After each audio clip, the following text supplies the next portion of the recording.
الو. الو. الو، اتفضل، اهلا بيك. شارع المسيح، قناه طريق الشارع المسيح، اتفضل، اهلا بيك، اتفضل. ازيك يا استاذ كرم؟ ازي حضرتك؟ اهلا بيك. الله يخليك. احنا بس ليا طلب وليا رجاء. اتفضل. اولا السؤال اللي انا بساله النهارده هو فايده الاقتصاد الامريكي او السياسه الامريكيه في انها تحط ايديها في ايدين الاخوان وتمسكهم السلطه في مصر. نعم. السؤال الثاني بخصوص برنامج المصريات، يعني لو تقدر برضو حضرتك تجيب لنا مور بيكتشر عشان تربطها بالموضوع عشان نقدر نشوفها، لان احنا عارفين ان انت يعني عالم في المصريات. ربنا يخليك. خيرك. بالنسبه كمان للسؤال الثاني، يعني الاولاني اللي هي علاقه السياسه الامريكيه، ليه امريكا تحط ايديها في ايدين الاخوان وايه مصلحتها في كده؟ اذا كان محمد مرسي ما بيعترفش باليهود، دول ليهم معبد كبير جدا زي ما حضرتك بتقول في شارع عدلي. بالظبط. يعني زي ما قلت بنيزون وصدماوي والمحلات الكبيره دي كلها. يعني انا افتكر ان احنا كان لينا بيزنس في وسط البلد سوق التوفيق، فعارف المنطقه دي كلها كانت كلها يهود كانوا بيعملوا شغل ذهب هناك. أيوة. انما ربنا بقى يجازي بقى اللي كان السبب وقف المصالح دي كلها. نعم. نشكرك، بس يا ريت تجاوبنا على السؤال ده، ايه مصلحه امريكا في انها تحط ايديها في ايدين الاخوان وتسلمهم القوه في مصر؟ نعم. اشكرك طبعا على هذه المداخله، و احب بس اتكلم في الاول عن المعبد اليهودي اللي هو في شارع عدلي. المعبد ده لحد الآن مغلق، وكان بيجي له السياحة اليهودية. ده يعتبر تحفة فنية رائعة، أنا هشرحه بالتفصيل،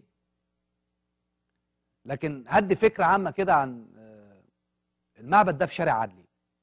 كتير جدا من المصريين ما يعرفش المعبد ده ايه، وممكن بيعدوا من حواليه او من امامه ما يعرفش المكان ده ايه.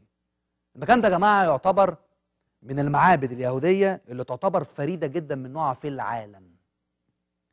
واللي يخش المعبد دوت يتفرج على الطراز، لان حتى في الفكر اليهودي في الشبت، في ايام السبت، لاداء الطقوس اليهوديه، كان اليهود بيتجمعوا داخل المعبد في شارع عدلي لأداء الطقوس. وفي منهم المثقفين المصريين، وحتى كمان كان في كاتب يهودي اللي هو مؤسس الحزب الشيوعي في مصر،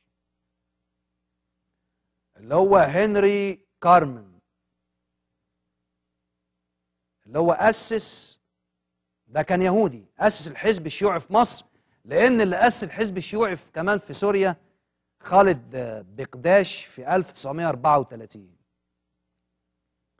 الراجل ده كان صديق الكتاب المصريين اليساريين الشيوعيين.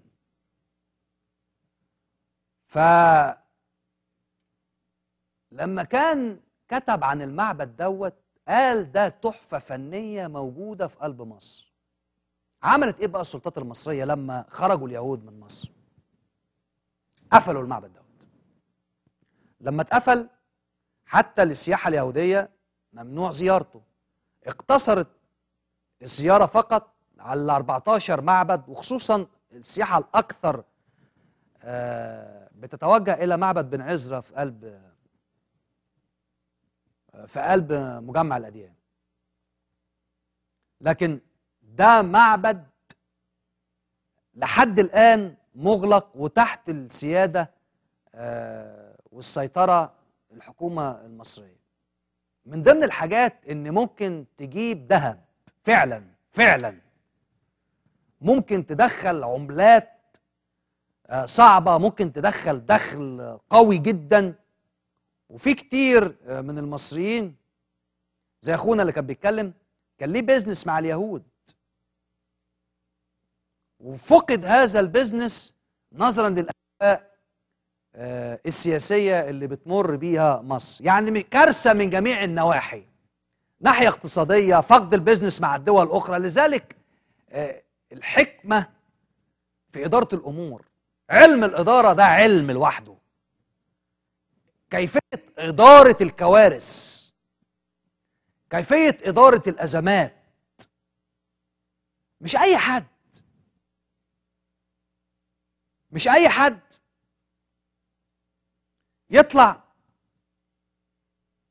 ويدير مكان. أنا مش بتكلم على مكان، أنا بتكلم على دولة.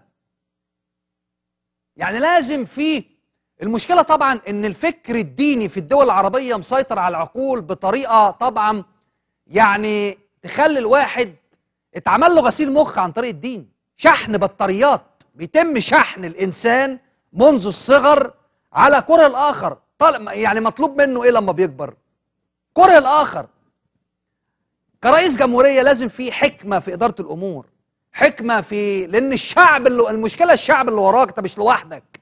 المشكلة الشعب اللي وراك إن كل الشعب اللي وراك ده بيبقى في منعطف خطير جدا، لأنك أنت القائد، أنت الرئيس، المسؤولية عليك أنت وعلى عاتقك أنت. لكن لما بتتكلم بيبقى أنت كده ضد شرع الله وضد اختيار الله، ودي المصيبة في الدول العربية.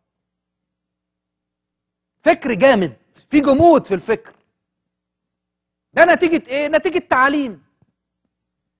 التعليم منذ الصغر. فأنت عشان تغير كل ده مش هتغير كل ده في يوم وليلة، ده محتاج سنين ومحتاج قرون عشان تغير. بالنسبة للسؤال إيه علاقة السياسة الأمريكية بالإخوان؟ علاقة طبعا السياسة الأمريكية بالإخوان، أمريكا ملهاش صاحب ولا يمكن هيبقى ليها صاحب. طب ليه بتساند الإخوان؟ هو بقى السؤال هنا، ليه أمريكا بتساند الإخوان؟ عارفين طبعا إن الإخوان كجماعة محظورة داخل مصر، وجماعة طبعا غير مرغوبة فيها. زي ما قلت لحضرتك قبل كده إن من مصلحة أمريكا عدم وجود ديمقراطية داخل الدول العربية، وعدم ان يكون في اختيار وحريه للشعوب العربيه. دي مصلحه امريكا في كده، لان طبعا في خريطه تقسيم الشرق الاوسط، ودي حدثت بالفعل وما زالت تحدث.